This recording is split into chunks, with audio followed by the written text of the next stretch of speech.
No, not that way. It's the wrong way. Yeah, you're moving in the wrong direction, buddy. Technology is wonderful until, there we go. That's it. Come on. Follow me. Follow me. Follow. Very good. Okay. Technology is wonderful until it's not.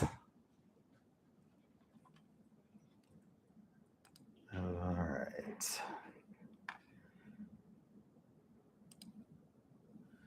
So today, and I'm going to switch these screens. I'm going to go display settings, swap. That way I can watch what's going on over here and make sure that it is following me. Today we're going to talk about direct marketing because your challenge for this week, so you have until Thursday of this week to turn in the group critical thinking challenge that was given to you last Thursday, and you'll have a week from Thursday to Thursday. So Thursday, again, class will be on your own for you to work in your groups to do the challenge, and it's to develop an IMC plan, to develop a direct marketing, including social media and internet plan for Love's new product, which is going to be their EV charging stations. And the reason I'm having you do this is because obviously a huge percentage of the way businesses now market is in using this device, right? So you're going to use AI to help you develop this plan, and then I need you to critique the AI and tell me what else you need to add to that plan to develop a social media and internet marketing plan for Love's new EV charging stations and how they can use those to maximize their revenue. So I told you when we talked about the elements of promotion, so we organize marketing around the 4 Ps, again, product, price, place, and promotion. The promotion element involves a number of elements within that element that are sort of sub-elements of the element, right? But it's important, and IMC is a unifying theory that sort of brings these all together. And I'm going to turn this down just a little bit more because it's still really loud. And I'm also going to make sure that for those people that are in cyberspace, all around the world, well, I don't want to do that they can hear it. Yep, okay, so that's working. So social media marketing and internet marketing and social media marketing are part of direct marketing. And companies, we've switched the view. There we go. Got to turn it back. Rely on a variety of promotional mixes to move products through intermediaries, but direct marketing allows for the disintermediation of the marketplace. So when we talked about transportation and channels and logistics, that's when we talked about disintermediation. So again, one of the things that happens when we teach these classes, and one of the reasons that I try to give you these critical thinking challenges, is to imitate something that we do in the real world. Because sitting in a classroom, taking notes, which a lot of you don't do, I watch you, sitting in a classroom, taking notes, and then regurgitating stuff on an exam is not really applicable to anything in the real world. Once you leave college, that's the last time. I mean, you've gone through your whole life, through this history of from kindergarten through 12th grade and then into college now, with people asking you to memorize stuff and then spit it back out on an exam. And that doesn't really have any application to the real world. So I try to give you these things that give you application to real world, something that would be like a real world problem that you're going to have to solve. And that's what these critical thinking challenges are designed to do, is to provide you with these. And when we talked about, and the reason I tell you all of this, when we talked about logistics and channels marketing, we talk about these topics as though they're these independent silos and that they have nothing to do with all of the other aspects of the class. And that's just not the way marketing works. Again, from the beginning of class, one of the things that I told you that should come tripping off your tongue if you get nothing else out of this class, is that marketing is the only fully integrated function of the firm. And I've given you lots of examples of that, in that you can know nothing about management, accounting, finance, anything like that, and still run a business. Now, it may be hard to do that, but you have to know something about marketing. Marketing seeks to add value across all of the aspects of the firm, and thus it has to work with all of those team members in order to bring value to the customer. That involves this integration of the process to bring all of these things together. And so when we talk about these things, we talked about channels marketing a long time ago. You did what I did, I'm sure, as a student, which is I would cram all of this information into my head, and then come test day, I would spit it all out on an exam, and then I would forget it. I would information dump it. So this is my way of sort of reminding you that you have to think about this. So what direct marketing does is, in terms of the channels or the place part of marketing, is it allows for the disintermediation of products to consumers. It allows us to go direct to consumers in many ways. Now, historically, that just really wasn't all that possible because there were limitations in terms of communication. But we now have, with this device, direct, instant communication with our customers, which has radically changed the way we engage in marketing. So many companies have gone direct, and there's sort of a historic origin to this. What allows companies to do this? To allow them to go directly to consumers and communicate with consumers and generate a response or a transaction. The one thing, again, historically, that allowed for this was the development and expansion of the Postal Service. You all don't pay attention to your mail anymore. And in fact, probably everything that you get in the mail is junk, because I'm going to guess that 100% of you pay your bills online. You look at your bank statements online. In fact, I would be willing to bet some of you have never been into a bank, because we run this competition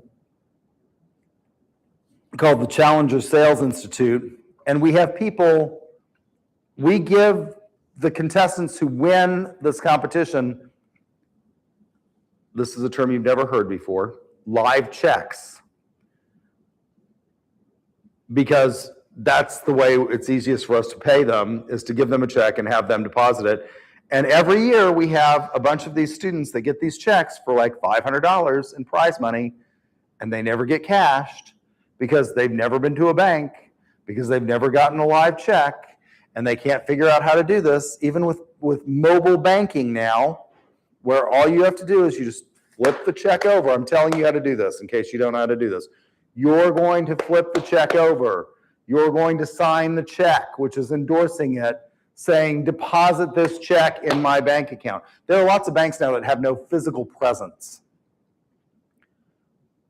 So Ryan Reynolds is partners in one of these, and he advertises for this, right? So you're going to sign the check. You're going to put your account number. You're going to take a picture of the front and the back of the check, and then you're going to go to the app that your bank has, and you're going to deposit that check.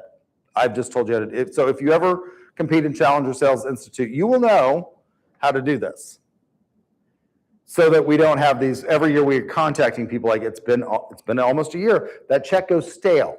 Checks have got a cash it by date, and they go stale, and banks may not honor the check, which means that you have to reissue the check.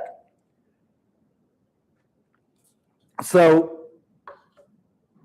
you all don't really interact very much with the Postal Service, but you interact with things that are like the Postal Service, because you probably have everything delivered. If you're like my brother and my sister-in-law, everything is delivered. They don't cook anything. Everything comes to them by DoorDash, all of their meals. Or if they do order food, which are snacks, usually, because my nieces and nephews like to snack, it's all by, Uber Eats or DoorDash or some other intermediary that basically drives and delivers stuff to your house. Well, the Postal Service was the first to do this. It was sponsored by the government, and it's kind of amazing. I don't know what a stamp costs anymore, because I don't mail a whole lot of stuff, so I don't go to the post office. And when I do, I just get a book of stamps usually, and there's like maybe 2 or 3 things a year that I have to mail. usually thank you letters and stuff like this. It's kind of amazing. I think it's about 49 cents. I'm not sure. But I get a book of stamps and I put a stamp on it, and you could send that letter to Alaska for just a few cents, right? Like that's amazing. There's a comedian named Kathleen Madigan who has a whole stand-up routine about the post office and how wonderful the post office is. Like, she's like, I go in there and for 49 cents, I'm like, can I send this from here in Missouri? She's from St. Louis all the way to Alaska. And they're like, sure. She's like, give me some more stamps. So you can send these things long distances, and we've come up with very effective ways of transporting stuff to allow for the disintermediation and the direct marketing. So this is one of those areas where it really highlights how these things work together and how you have to integrate these ideas. So the Postal Service was one of the first things that allowed you to do direct marketing because companies could send you catalogs, which we'll talk about. And catalog buying revolutionized direct marketing. Other things that led to the growth of direct marketing are consumer credit cards, the ability to transfer money. It was risky in the olden days to put money, and people did this when I was a kid. I used to get birthday cards from all of my relatives in various places, and there would be 20 bucks in that birthday card. That was real money. And a lot of you have never seen real money. Don't use real money. Why would you do that? You have a debit card, right? So, but it was risky to do that. Credit cards mitigate some of that risk. So consumer credit cards led to the growth of direct marketing. Dual income homes, which created time compression. So historically, if you went back to the 1950s or before that time period, you had the father who went out and earned a living, usually working in the fields in the early part of the 20th century, and the mother who stayed at home. And so she had time to go to the market or do things, right? But once you have women entering the workforce in greater numbers than men now, because there are slightly more women than there are men in the population for a variety of reasons, although that's changing now. Historically speaking, one of the reasons there were more women than there were men is because men went off to war and women didn't. We have vestiges of this still to this day. It's called the registration for selective service, that if you were an 18-year-old male, you had to do. Females don't have to do that. You still have to register with selective service. It's a federal crime if you don't. So men went off to war. That meant that there were more women than there were men, because men died in World War I and World War II, Vietnam, or Korea, Vietnam, all these wars. We don't have a huge number of people dying in wars anymore, but we still have slightly more women. Men worked outside the home. That led to more stress. They had greater instances of heart attacks. Women live longer than men. So once we have dual incomes, though, you get time compression because you don't have females staying at home with time to go to the market every day. So direct marketing became more and more important. Technology, obviously, the internet has exploded, and these devices that we call cell phones, which we should rename because they're not really cell phones. This is not really an iPhone because almost nobody calls me on this device anymore. Very few people want to talk. It's mostly used for texting and surfing the web and playing Angry Birds or whatever it is that you all are playing on your phone. I still am old. I'm playing Angry Birds or these other games that you know are on the phone. Changing values led to a growth in direct marketing, and then more sophisticated marketing techniques and more options that allowed us to go direct, which makes it also a lot cheaper than going advertising, old-fashioned advertising in some respects. Catalogs were historically very expensive. So direct marketing combining with advertising, so catalogs are that's an advertisement, it's paid, right? Combining it with promotion, which is not paid, for the solicitation of funds for charities, professional sales, combining it with sales promotion, and then additional media like internet and mobile media. The objectives of direct marketing are to get a direct response from the consumer. That's really what we want. We want to get them to buy our stuff or our services, to build an image, to maintain customer satisfaction, and to inform or educate customers about new products, which is why you get all kinds of stuff on your phones now. All kinds of new text messages from people that you've given your number to, or people that you haven't given your number to that have found your number somehow. We had sort of eliminated that with the do not call list, but it's been sort of watered down and not very effective anymore.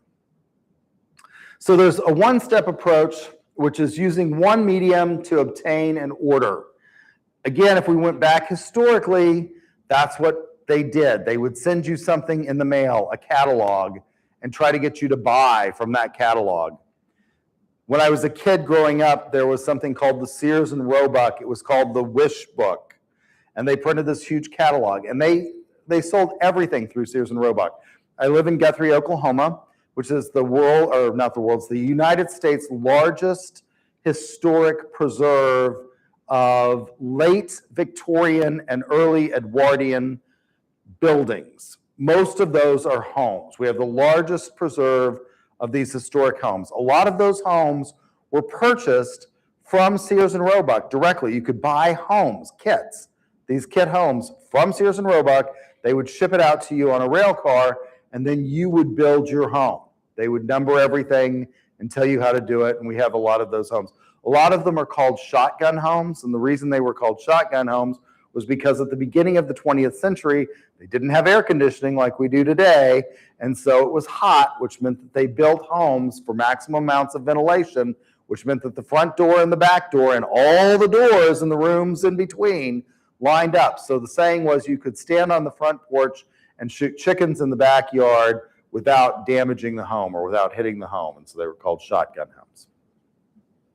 A two-step approach uses more than one medium, and it's first designed to screen or qualify people. So the way you got catalogs was you signed up. You went to the store in a multi-channel marketing situation. You went to the store like Eddie Bauer or Dillard's or something like that, and then you also signed up for their catalog when they asked you if you wanted their credit card and things like that. So they would screen and qualify. You've already bought something from them. So they know that you are a qualified prospect for their product. And then the second effort is to generate that response, to get you to buy again, to get you to place an additional order and buy more stuff from the company. So the first of these strategies, of course, was direct mail. This has seen a huge decrease, but in 2014, there was still $46 billion spent in direct mail, and there are still lots of people out there, traditionalists, so people that were born before the baby boomers, which was my mother's generation. She was a baby boomer. Her parents were traditionalists, my grandparents. There's still a lot of them alive and out there, and they love cattle. They love the mail, right? That's how they got stuff. That's how they found out about things. That's the way they wanted to communicate. So there's still a need for this out there. The average household receives something like 19 pieces a week. That figure's gone up and down because more and more people are turning to, as we target your generation or my generation and younger, this device because it's cheaper. Catalogs are still expensive to send out.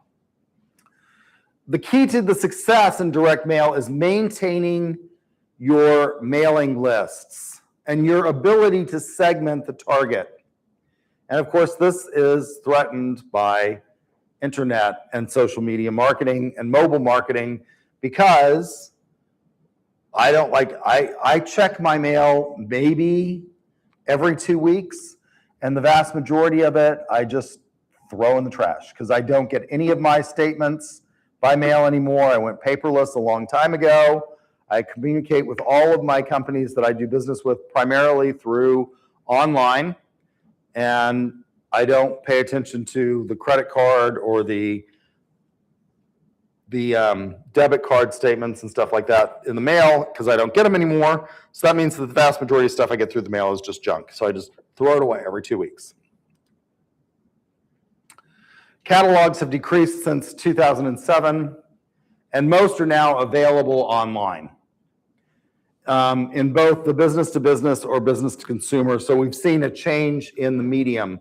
There's still catalogs out there, but they're largely coming to you in electronic format. Textbook publishers used to send us out catalogs of the latest titles that they had in our disciplines, and we would get those. I used to receive a huge number of mail. I used to receive a lot of samples of textbooks. I don't get any of those anymore because they just give it to you as an ebook, and if you want a hard copy, you can order it from the publisher, but they're not going to send it, and most of us are now reading those online. Which, by the way, the evidence suggests that that's a really poor way of doing it. Are you all doing all ebooks? Do you do everything by ebook? Yeah, it's actually not a great way of maintaining the knowledge, because there's something about actually physically turning the pages of a book, writing in the margins of a book that allow you to retain knowledge better. But none of us, I don't do it either. I get everything electronically. I put it either on my Nook or Kindle and read it that way because it's light. Books are heavy. I hit my head in bed when I'm reading them. So yeah, did you have a? I was really just going to add to that and say, like, especially like with the lack of writing stuff down with ebooks, like even the homework is all online. Like, I do feel like that makes a huge difference. I noticed my first time in college, I got to where I was taking notes and everything on my computer. Mm-hmm. I'm a return student, and now I can take everything by notes because I can't remember it. I can type it out. Yeah, one of the things that the research, so a big portion of my research focuses on pedagogy, which is education and marketing, maximum techniques. And one of the things that the research suggests, and I noticed this myself years ago, and this is one of the reasons that I started researching this topic, was computers. I had a laptop computer when I was an undergraduate, but it was heavy and it was hard to lug around. The batteries didn't last very long. And so it was more convenient to take a notebook with me.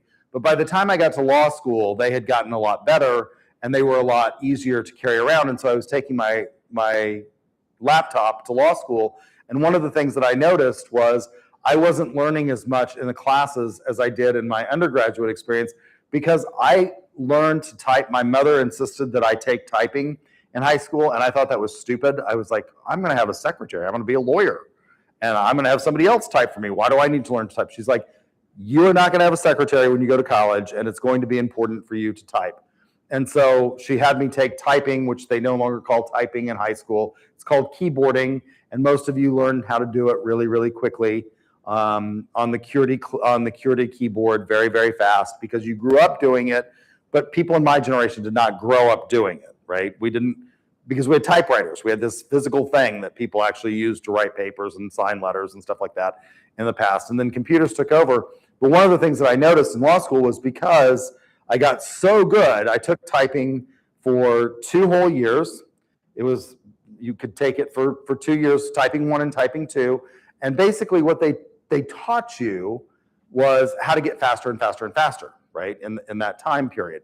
And basically it's just a matter of practicing. It's like practicing the piano, and you learn how to get the notes faster and faster and faster. And I was basically in law school not paying much attention because I could type so fast that I could sort of turn my head off and not really think about what the professor was saying. And I was just typing it. I mean, I had great notes. I had volumes of notes, but I had no real recollection after the class of what was said. Whereas if I actually wrote it down, and the studies show this, that because you can't physically write, you can physically type as fast as I talk for the most part, but you cannot write as fast as I talk. So you're having to process what I'm saying and then put it into a tangible form on a paper in shorthand form, right? No, there actually is a form of writing called shorthand. That's not what I mean. I just mean you're having to get the snippets of what I'm saying and put it down in sort of kind of an outline form that you can then use to recall the information later. And that's one of the things that actually writing does. But your generation, for a lot of you, you didn't learn cursive. How many of you learned cursive? You didn't really learn. I mean, when I say did you learn cursive, what I mean is like we had penmanship classes starting in like first grade, and it went through. That was a subject that you were tested on, was penmanship and writing, and that was cursive through I think 4th or 5th grade. So like when I say you learned cursive, you probably learned it for what, a month? so that you could sign your name? How long did you didn't have this for multiple years in elementary school, right? You only had it in third grade? I think it might have been for 9 weeks that we did it, or a semester, but I don't remember how to write in cursive. I just don't. Right, that's what most people learn now. Literally, this was like a big portion of the school day when I was a kid growing up. Like, it started with these, you've never heard of these.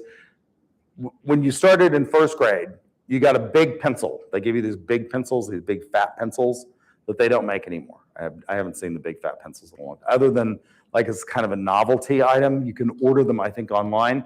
And then there was something called the Big Chief tablet, which had wide lines and a dotted line through between each sets of solid lines so that you could learn the difference between uppercase and lowercase and how to do this. And you learned to write. First, you started by, in like first grade, learning to print, block print.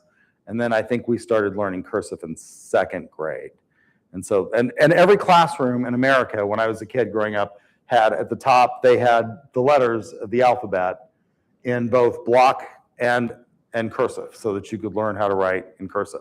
So yeah, you're having to think about it, put it into writing, which I guess a lot of you can block print pretty quickly, but we learned cursive. Now, one of the problems with my writing was it was so poor that I had a hard time deciphering my cursive after I would get out of class. But there's a lot of evidence to suggest that does help you actually retain more information. So email is an electronic version, obviously, of regular mail. The thing that it does, again, is it's highly targeted. Again, it relies on lists. People dump their email if they leave a job, that email, which is like our primary email. So for a lot of you, your primary email is probably at this point two things. You probably have two primary emails. You probably have an email at your job that they assign to you, and everybody in here, I take it, has a job, right? So you all have a job email that you check, and then you have a school email, and we actually have two school emails here at UCO, which makes me crazy that they can't figure out, this is how awful D2L is, that they can't figure out how to get the email to merge with your UCO email address, which creates all kinds of problems.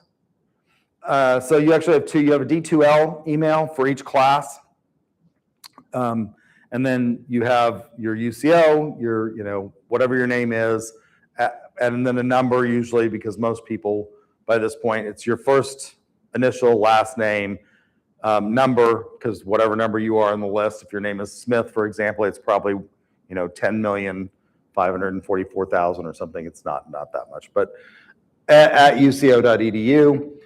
Relies again on lists. It's important that the lists keep updated, because if I leave this work, right, if I leave UCO, I'm probably going to lose my email. Now, I don't, because it's an interesting thing. I had an email address here as a graduate student, so I get to keep my email for life, but I can guarantee you that when I leave UCO, when I retire in 3 years, I will not be checking the UCO email anymore.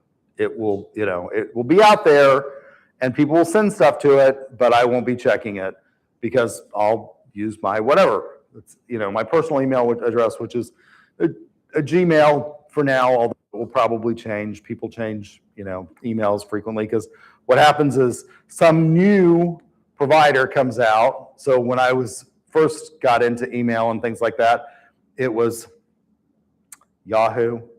Everybody had a Yahoo address. And then everybody had an address from their cable provider or whatever that they gave you for free.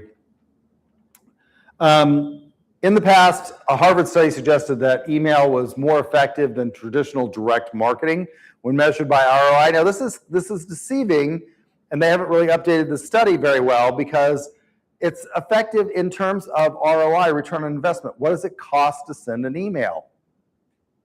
Virtually nothing. But how many of you, I am like a man going to the gallows when I check email anymore. I hate it, because I've had my UCO email address for so long. it's gotten on lists out there that I have no interest in, and I'm constant, so I'm just having to mark stuff as spam and go through it. I hate checking email. I would rather that people text me. That's become my new form of communication, is texting. It's quicker, it's faster. I'd prefer, since you've got talk to text now, which I didn't have again when I started texting, so I'm not really all that good at it, although I've gotten better at the talking to texting. I'd really prefer that people keep it to 140 characters like Twitter originally was, because this, like, runaway, it's like, because you can talk to text now, it's vomit of the text messaging, and people send me all kinds of stuff that I don't want to know, really, about. Like students. I had one student tell me that, he was not going to be in class because his girlfriend was having female issues. I don't know. I don't want to know. I don't care. Like, you could just say, I'm not going to be in class. Like, I don't need to know all of that. People like post stuff on their social media, turning left. Who cares? Like, I'm going to unfollow you now.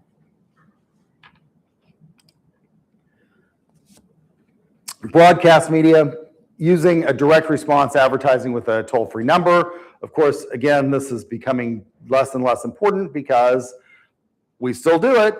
You still have people that are up, particularly people that are over 50 and can't sleep and have insomnia, that are on QVC and buying stuff from Lori Greiner. Is she still on Shark Tank? You all know? You all know who Lori Greiner is? She's like QVC queen on Shark Tank. She was on Shark Tank for a long time. I know they've gone through some infomercials.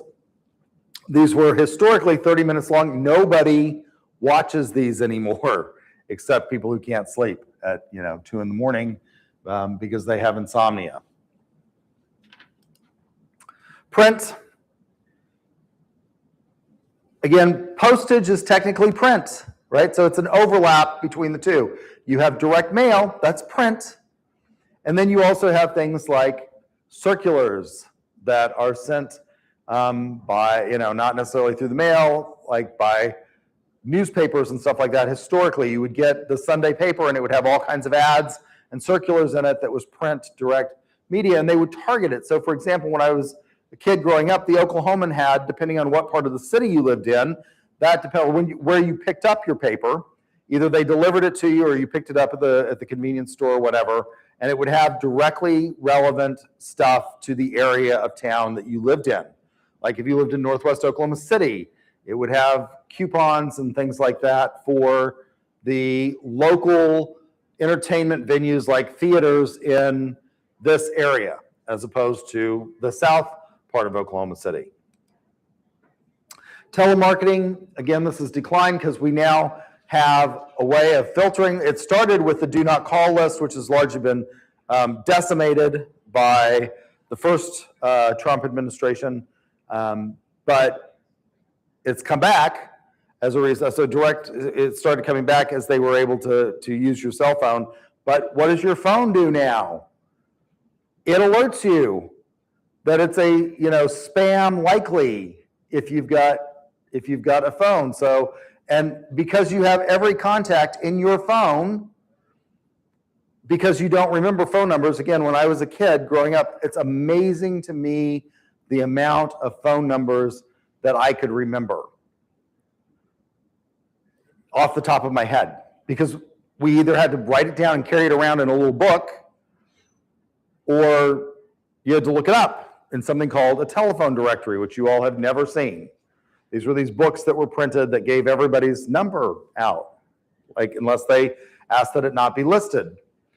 But business to business continues to use telemarketing because that's effective in that arena, because that's still the way a lot of orders are taken, because you have to actually talk in the business to business context with your customers about what it is that they need, because it's highly technically specific and specialized.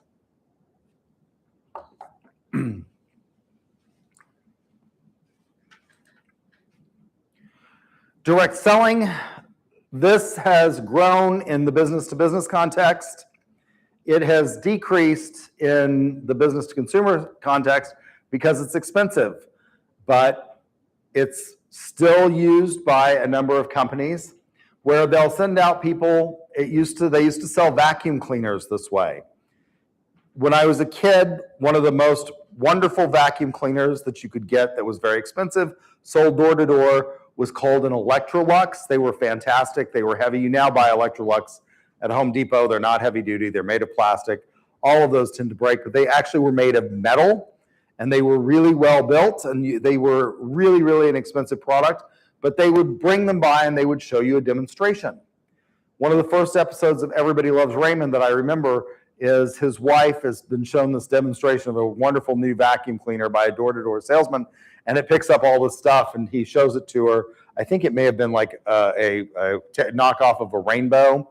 So the Rainbow vacuum cleaner, the thing that was their differentiator was that when they were heavy duty, they really, really had a lot of suction. They pick stuff up, but instead of dumping it into a bag, which you then had to take out, and it would obviously release some of the contents of that bag or a canister back into the environment if you didn't go outside to do this, which people didn't because they would just dump them into the trash can and you would release some of this stuff out and then you'd have to sweep it up or vacuum it up with a new bag.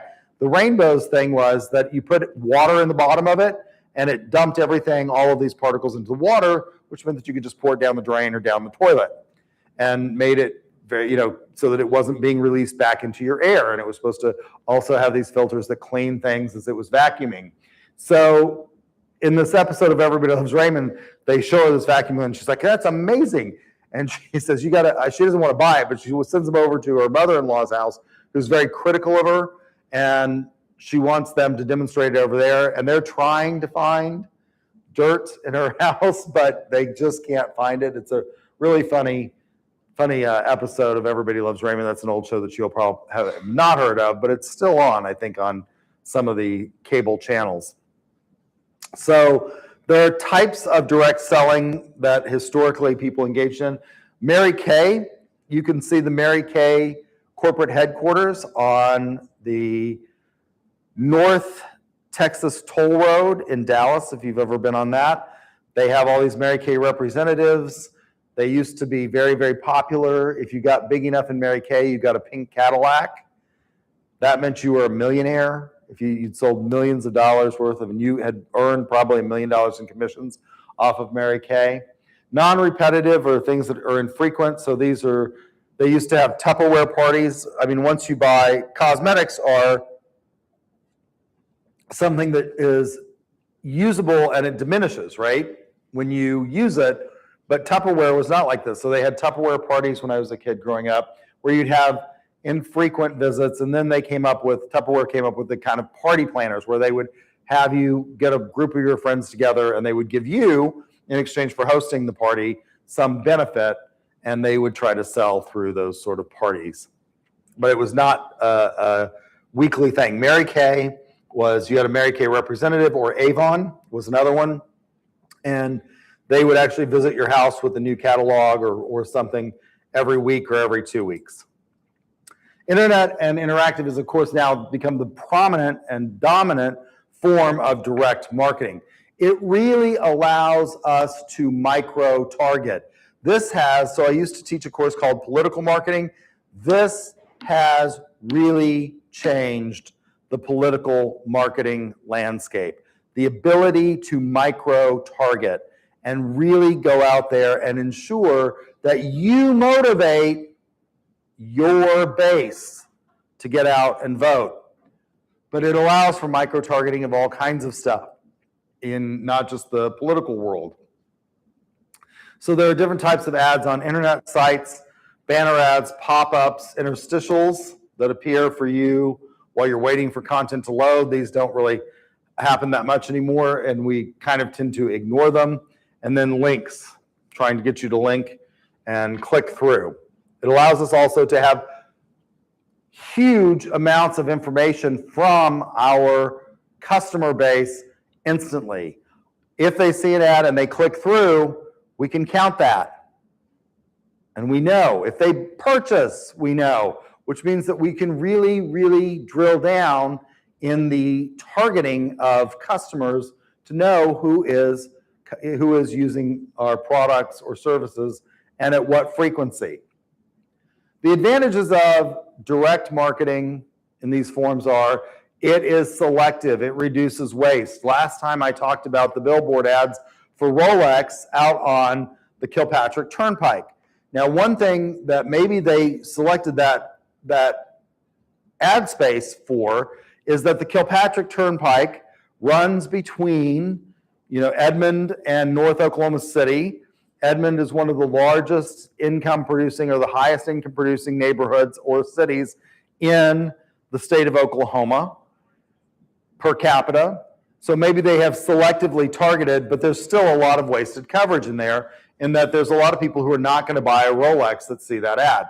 This really allows, if you've bought a Rolex from BC Clark, they know, and it really allows for very selective targeting, which reduces waste. It allows for greater segmentation. The frequency is a lot faster than it was in the past as a result of social media, mobile, internet marketing. It allows for testing to test for effectiveness of overall programs. It can be changed faster than a lot of traditional advertising. It can become more personalized. Now, one of the problems with this is as we move into social media marketing, some direct marketing has very high costs. Personal selling is technically direct marketing. It's a type of direct marketing. There's a lot of expensive costs with personal selling. We have a personal selling program or professional selling program in this department here at UCO.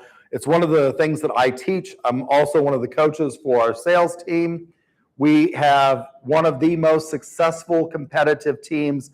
A couple of years ago, we were the #1 team in the nation. So we beat out teams like Baylor, Florida State, big schools. We have a better team than OSU. OSU is late to this game, and we have a better team than they do. We usually beat them out at every competition that we go to. And one of the things that we focus on is usually the business to business market in placing our professional sales students. The average starting salary is in those jobs something like $50,000 plus commission. So it's a base of 50 plus commission. 80% of our graduates in the major and minor make 6 figures in their first year. That's really impressive. But that's expensive. If you're paying somebody a $50,000 base, every contact that they have, that's a huge expense to the company, right? Social media marketing, which is another type of direct marketing and internet marketing, the costs are minimal. You can develop this and send it out there really quickly, and it's easy to measure the effectiveness, but because of this personalization, one of the things you can do as a result of this is you can rapidly be counterproductive with your integrated. So integrated marketing communication is this theory that says we need to speak with one voice. It's real easy for your people that are doing this because they're doing it in real time. They are reacting with the customer. Your AI bot may be interacting with the customer, and if you don't have really good parameters on that, it may be destroying your attempt to integrate your communication to the customer. So personalization is both an advantage and it can be a huge detriment. You can have problems with image in direct marketing because a lot of these are seen. Again, one of the reasons I hate checking email anymore is because most of it that I get at my UCO email address is junk. I have to wade through a voluminous amount of junk. And it's just seen as spam. Again, the accuracy of your lists, those change frequently. As you leave UCO, you will probably not check your UCO email. I mean, you may at the beginning, if you have fond feelings towards the education that you got here, but at some point you'll just sort of abandon it. We let you keep those email addresses because the university wants to maintain contact with you, but you will probably not do that. And so we've got to, figure out how to reach you in a different way. Again, historically, one of the things that happened was, why do we have a 30-year mortgage? Well, because people paid off their homes, and the idea was, if you started working in your 20s, you would have your home paid off by the time you were in your 50s. Nobody does that anymore. The average home in the United States is sold every 5 years. So people move. I've lived in my home since 1986, with very few exceptions. I moved away briefly when I was a foreign exchange student, but it was still my house. It's where I lived. I inherited it from my family. And I moved away when I went to get my PhD at New Mexico State. That's really unusual for somebody to own a home for that length of time. Now, why do I do that? Because it's cheap. It's paid off for me. I can live there basically for free for the amount of property tax that I have to pay and maintenance and things like that every year. That's a lot cheaper than a mortgage, which allows me to do things like fly competitive aerobatics and have 2 airplanes because I don't have a mortgage. That's not typical. Most people move around. And so trying to keep up with your clients and maintain the accuracy of that. Now, one of the things that's making it easier is the internet makes it a lot easier to find you and track you down because we have an enormous amount. You give up so much information.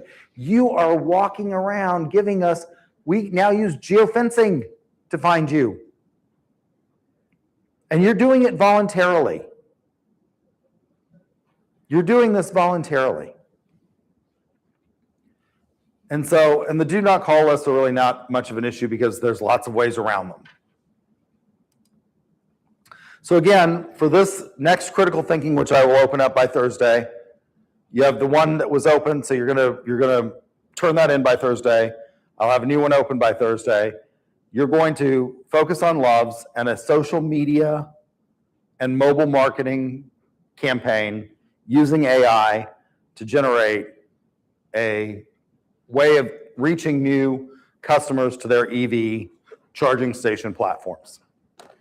Any questions? All right. I'm letting you go early. What time is it? It's 10:12. That clock is way, way off. I'm like sitting there going, it's 10:23. If you feel cheated, you let me know and we'll just stay late on next Tuesday. Nobody ever takes me up on that. I don't understand why. I just don't get it, but they don't. If you got a duck,